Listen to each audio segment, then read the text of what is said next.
نحمدہ ونصلی ونسلم علی رسولہ الکریم اما بعد فاعوذ باللہ من الشیطان الرجیم بسم اللہ الرحمن الرحیم عن انس رضی اللہ تعالی عنہ قال انکم لتعملون اعمالا هي ادق فی اعینکم من الشعر كنا نعدها على عهد رسول الله صلی اللہ علیہ وسلم من الموبقات صدق النبی الکریم والصلاة والسلام علیک یا سیدی یا رسول اللہ وعلی آلک واصحابک یا سیدی یا حبیب اللہ والصلاة والسلام علیک یا سیدی یا رسول اللہ وعلی آلک واصحابک یا سیدی یا حبیب اللہ۔ حضرت انس رضی اللہ تعالی عنہ آپ فرماتے ہیں کہ لوگو، تم آج کچھ ایسے اعمال کرتے ہو کہ جو تمہاری نظروں میں اتنا بھی محسوس نہیں ہوتے کہ ہم اللہ کی نافرمانی کر رہے ہیں، کہ جتنا انسان کی آنکھ میں بال پڑ جائے تو انسان کو تکلیف ہوتی ہے، تمہیں اتنی تکلیف نہیں ہوتی، حالانکہ وہی عمل رسول اللہ صلی اللہ علیہ وسلم کے زمانے میں ہم اس کو مہلکات سمجھتے تھے، یعنی جس آدمی آگ میں گر پڑے اور اس کے بچنے کے امکان نہیں ہوتا، یا دریا میں ڈوب جائے تو بچنے کے کوئی چانس نہیں ہوتے اس انسان کے، ہم اس کو اتنا بڑا گناہ سمجھتے تھے۔ یعنی لوگ گناہوں کو معمولی لوگوں نے سمجھنا شروع کر دیا ہے۔ یاد رکھ لیں، جب تک انسان سے اگر کوئی غلطی ہو جائے اور انسان یہ نہ سمجھے کہ گویا کہ پہاڑ مجھ پر گر پڑا ہے، اگر یہ کیفیت نہیں نہ ہوگی تو توبہ کا بھی چانس نہیں ہوتا۔ ظاہر بات ہے، انسان کسی چیز سے بچنے کی تب کوشش کرتا ہے جب اس کو اپنے لیے بہت بڑی مشکل سمجھتا ہے، پرابلم سمجھتا ہے۔ آسان سی بات ہے، ہم جب بیمار ہوتے ہیں تو تبھی ڈاکٹر کے پاس جاتے ہیں، گاڑی ٹوٹتی ہے تو ہم کسی گیراج میں جاتے ہیں، کوئی مصیبت آتی ہے تو ہم پولیس کو کال کرتے ہیں نا، تبھی کرتے ہیں نا جب ہم اس کو ایک مصیبت سمجھتے ہیں۔ جب ایک بیماری کو بیماری ہی نہ سمجھے، مشکل کو مشکل ہی نہ سمجھے، آگ کو آگ ہی نہ مانے، تو بچنے کے چانس کیا ہے؟ کوئی چانس نہیں ہے۔ توبہ کے چانس کیا ہے؟ کوئی چانس نہیں ہے۔ دیکھیں نا کتنی، بلکہ ہم آج جو بڑے مثلا داڑھی منڈانا، یہ چھوٹا گناہ نہیں ہے، بہت بڑا جرم ہے، یہ گناہ ہے۔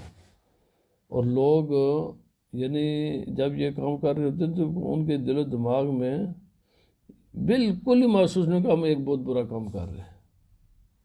اچھا، اب جو آدمی اس کے دل و دماغ میں، اور یہ کیوں ہوتا ہے؟ یہ دو وجہ سے ہوتا ہے، یاد رکھ لیں۔ جب انسان، رسول اللہ صلی اللہ علیہ وسلم نے فرمایا، جب انسان گناہ کرتا ہے، پہلا گناہ کرتا ہے نا، تو اس گناہ کی وجہ سے اس کے دل پر ایک سیاہ نقطہ پڑ جاتا ہے۔ اگر انسان اس کو توبہ کر کے اس سیاہ نقطے کو دل سے ہٹا دے، مٹا دے، تو اس کا دل بالکل کلین ہوتا ہے۔ اور کلین دل، جیسے میری یا آپ کی آنکھیں ہیں، اس کے راہ میں کوئی رکاوٹ نہیں ہے تو ہم دیکھ رہے ہیں جو بھی چیزیں ہمیں نظر آ رہی ہیں، لیکن اگر یہی انہی آنکھوں پر پٹی باندھ دی جائے تو آنکھیں کوئی چیز نہیں دیکھیں گی۔ فرمایا اسی طرح انسان کے دل کی بھی آنکھیں ہیں، لیکن گناہ اس میں ایک پہلے تو سیاہی ڈالتا ہے نا، تھوڑی سی رکاوٹ پیدا کرتا ہے، تو جب انسان مسلسل گناہ کرتا رہتا ہے نا، توبہ نہیں کرتا، تو پورا دل سیاہ ہو جاتا ہے انسان کا۔ جب دل سیاہ ہوتا ہے نا تو انسان پھر نیکی کو نیکی نہیں محسوس کر سکتا اور گناہ کو گناہ نہیں سمجھتا، کیونکہ اس کے دل کی آنکھ بند ہو جاتی ہے۔ جیسے میری آنکھیں بند ہو جائیں اگر، تو مجھے کوئی نہ اچھی چیز بھی اچھی نظر نہیں آئے گی اور بری چیز بری نظر نہیں آئے گی۔ میرے لیے آگ اور پانی اور کوئی بھی اچھی چیز، یہ دونوں برابر ہو جاتی ہے میرے لیے۔ تو گناہوں کی کثرت انسان کو، خصوصاً یہ یاد رکھ لو، بعض چیزیں ابتدا میں گناہ نہیں ہوتی۔ مثلا کھانا کھانا یہ کوئی گناہ کا کام نہیں ہے، لیکن جب انسان پیٹ بھر کر کھانا کھائے، کثرت کے ساتھ کھائے، اس کا بہت شوق ہو، دو اسی کا یعنی خیالات ہو، آج فلاں ریسٹورنٹ پر جائیں گے، یہ کھانا کھائیں گے، وہ کھانا کھائیں گے، تو یہ چیزیں امام غزالی علیہ الرحمہ نے سائنٹیفکلی ثابت کیا کہ کھانا انسان کے دل کو سیاہ کرتا ہے، کھانا انسان کے دل کو سیاہ کرتا ہے۔ اور اسی لیے باقی معاملات بھی ایسے ہی ہیں۔ اچھے لباس کے لیے سوچتے ہو ہر وقت بس میں نے لباس جو ہے نا، میک اپ، میں لوگوں کو اچھا نظر آؤں، میری یہ کار اچھی ہونی چاہیے، یعنی جو دنیا کی انوالومنٹ ہے نا بہت زیادہ، یہ انسان کے دل کو سیاہ کر دیتی ہے۔ قرآن حکیم میں اللہ رب العزت نے فرمایا کہ ان کے دل سخت ہو گئے پتھر کی طرح، بلکہ پتھر سے بھی زیادہ سخت۔ اللہ رب العزت نے قرآن حکیم میں پھر اسے جو کہ حسد پیدا ہوتا ہے ان چیزوں سے، حسد سے تکبر پیدا ہوتا ہے، تکبر انسان کے دل کو سیاہ کر دیتا ہے۔ قرآن پاک میں بھی ہے وَيَوْمَ تَقُومُ فرما وَيَوْمَ الْقِيَامَةِ تَرَى الَّذِينَ كَذَبُوا عَلَى اللَّهِ وُجُوهُهُمْ مُسْوَدَّةٌ، یہ دل سے ان کے دل سیاہ ہو جاتے ہیں۔ کفر شرک انسان کے دل کو سیاہ کر دیتا ہے، گناہ انسان کے دلوں کو سیاہ کر دیتے ہیں۔ جب سیاہ کرتے ہیں نا تو پھر انسان کو گناہ محسوس نہیں ہوتا۔ فرمایا حضرت انس رضی اللہ تعالیٰ عنہ فرماتے ہیں، جس گناہ کو نبی پاک صلی اللہ علیہ وسلم کے زمانے میں ہم بہت بڑا محسوس سمجھتے تھے، آج تم اس کو اتنا بھی نہیں سمجھتے جتنا انسان کی آنکھ میں تنکا پڑ جائے۔ کوئی چھوٹی سی چیز پڑ جائے تو انسان کی ذرا بے چین ہوتا ہے، کوشش کرتا ہے اس کو نکالا لے، نہ نکالنے سے آدمی مار تو نہیں نہ جاتا، چیز چھوٹی ہوتی ہے۔ چھوٹے گناہ کی مثال ایسی ہے کہ جیسے آنکھ میں تنکا پڑ جائے، لیکن انسان کو کرتا بہت بے چین ہے۔ آج کل لوگ کہتے ہیں جی یہ مکروہ ہے نہیں جی، یہ فلاں ہی ہے نہیں، اور تمہیں پتہ ہی نہیں ہے۔ اللہ کے بندو، یہ کلاسیفیکیشن تمہارے لیے نہیں ہے، یہ عوام کے لیے فقہا بیان کرتے ہیں کلاسیفیکیشن، یہ عوام کے لیے، یہ علماء کے لیے ہوتی ہے کہ تم نے عوام کو ڈیل کیسے کر رہے ہیں، کس وقت تم نے جھڑکنا ان کو، کس وقت نہیں جھڑکنا، کس وقت سخت لہجے میں بات کرنی، کس وقت سخت لہجے میں یہ تمہارے لیے چیزیں نہیں ہیں، تمہیں پتہ نہیں ہے یہ مکروہ کیا ہے، یہ واجب کیا ہے، یہ سنت کیا ہے، یہ کیوں کلاسیفیکیشن کی گئی۔ اس کی حکمت اب علماء ہیں، عوام نہیں۔ علماء عوام کا کام ہے کہ یہ کام کرو، جو چیزیں شریعت نے کہی ہیں کرو تمہارے لیے ایک ہی کام ہے، ان پر عمل کرنا ہے۔ اگر تم ان چیزوں میں پڑ گئے نا تو یہی چیزیں کہتے ہیں نا، رخصت انسان کو آہستہ آہستہ آہستہ، پہلے انسان رخصت پر عمل کرے گا تو پہلے داخل ہوگا مکروہ میں، پھر داخل ہوگا مکروہ تحریمی میں، پھر داخل ہوگا حرام میں، پھر داخل ہوگا کفر میں، اور کفر داخل کرے گا جہنم میں۔ اس لیے امام شافعی علیہ الرحمہ نے بھی، حضور داتا گنج بخش علیہ الرحمہ نے کشف المحجوب نے لکھا ہے، یہ جو فقہ کی کتابیں مسائل ہیں نا، اس میں دو قسم کے جو مسائل ہیں نا، رخصت کے اور عزیمت کے، یہ رخصت عوام کے لیے ہوتی ہے، اور وہ بھی ان کو بتانا نہیں چاہیے۔ علماء کو تو رخصت پر عمل کرنے کی اجازت ہی نہیں ہے، علماء کے لیے تو صرف عزیمت ہوتی ہے، ان پر عمل کریں گے۔ اچھا، آج علماء بھی یہ کہتے ہیں یہ مسئلہ جی ہے، اللہ کے بندو تمہیں تو پھر خبر ہی نہیں ہے، دین کا مزاج کا پتہ نہیں، دین کی حکمتوں کے پتہ ہی نہیں ہے، خود بھی گمراہ ہو، لوگوں کو بھی گمراہ کرتے ہو۔ رخصت کے جو مسائل ہوتے ہیں یہ عوام کے لیے ہوتے ہیں، علماء کے لیے نہیں ہوتے۔ بہت سی چیزیں جو عوام کو کہی جا سکتی ہیں، عوام کو نہیں کہی جا، عوام کے لیے مسائل، علماء کے لیے مسائل مختلف ہیں، ان کے لیے سخت احکام ہیں، ان پر زیادہ پابندیاں ہیں، کیونکہ وہ رول ماڈل ہے، لوگوں نے ان کو دیکھنا ہے۔ تو جب عالم ہی پہلے ہی گر جائے گا زمین پر، یہ وہی ہے جیسے نوشیر ماں چلا نا اپنے کسی لشکر کے ساتھ، تو شکار کیا، شکار تو کر لیا لیکن نمک کی کمی تھی، تو اس کے جو حواری، اس کے جو کیبنٹ، اس کے جو لشکری تھے، انہوں نے کہا جناب آپ یوں کریں کہ یہ 7 گاؤں ہے، گاؤں سے ہم نمک لے آتے ہیں جو یہ ہنڈی پکانے کے لیے کافی ہوگا۔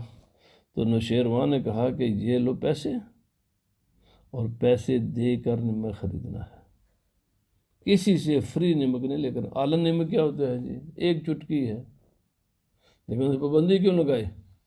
شیخ سعدی علیہ الرحمہ نے فرمایا جو آدمی مقتدا ہوتا ہے نا، جس کو لوگ فالو کرتے ہیں، جب وہ کسی عام انسان کے انگور کے درخت سے ایک انگور فری لے گا نا، تو اس کے پولیس والے اس کے درخت کو جڑوں سے بھی کاٹ کر لے جائیں گے، کیونکہ وہ سمجھے بادشاہ نے تو لیا ہے، تو اس نے تو لیا نا ایک انگور، تو جو نیچے والے نے، اس لیے خرابیاں ہمیشہ اوپر سے نیچے کی طرف آتی ہیں، خرابیاں کبھی بھی نیچے سے اوپر کی طرف نہیں جاتی ہیں۔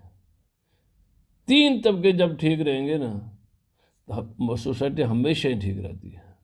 جب 3 طبقات میں سے ایک طبقہ خراب ہوگا تو سوسائٹی خراب ہوگی، اور جب تینوں کے تینوں خراب ہو جائیں تو پھر تو بیڑا غرق ہوگا سوسائٹی کا۔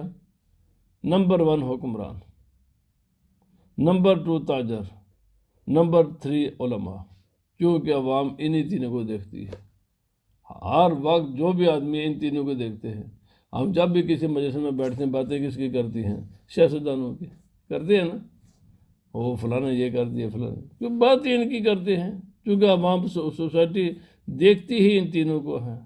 ہم کسی بھی جگہ بیٹھیں گے، بات یا کسی حکمران کی کریں گے، اگر وہ بیچارہ بچ گیا تو پھر علماء کے پیچھے پڑ جائیں گے، اور اگر وہ بھی بچ گئے تو پھر بات بزنس کی آ جائیں گے۔ تینوں ہی باتیں ہیں۔ جب یہ 3 طبقے ٹھیک ہوتے ہیں، سوسائٹی ہمیشہ ٹھیک رہتی ہے۔ جب یہ تینوں میں سے ایک خراب ہو جائے، حکمران خراب ہو جائے، تب بھی سوسائٹی خراب ہوتی ہے۔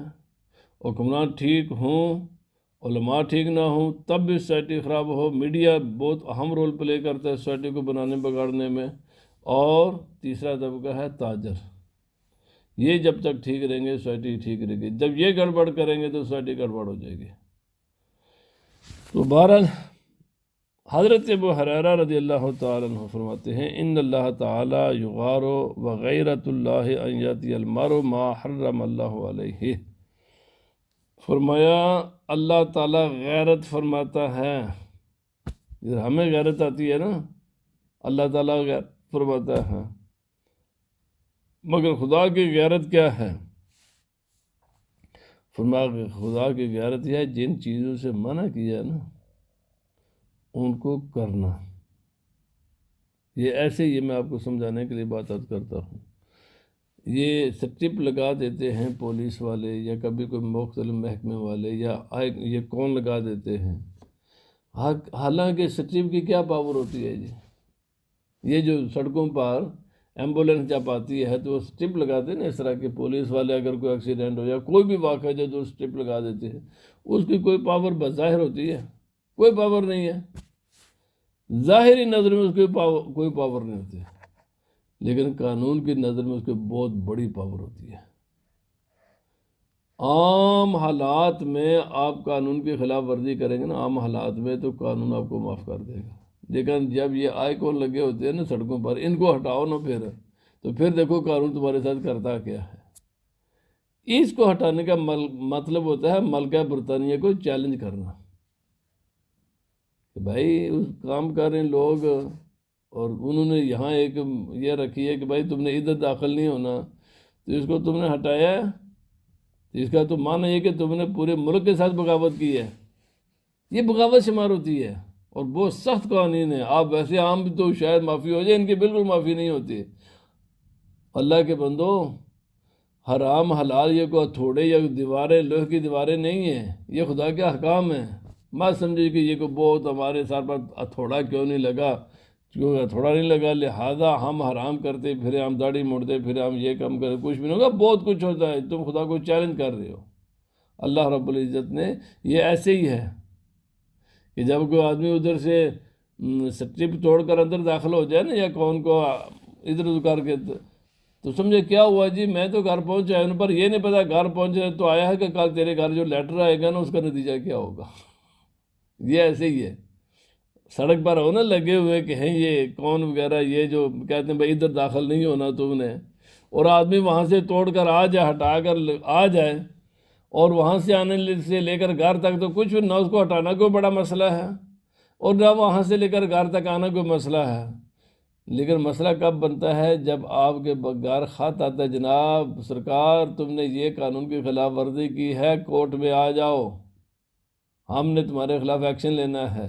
بس یہ بھی ایسے ہی ہے، اللہ رب العزت نے یہ ساری آئیکونیں لگائی ہوئی ہیں، یہ کام کرنے یہ نہیں کرنے، لیکن یہ مہلت دی ہوئی ہے۔ بس یہاں پر جو کہ 2-3 دن کے اندر اندر خط آ جاتا ہے، تو وہاں پر 2-3 سال یا 10 سال کے بعد یہ خط آیا ہوا ہے۔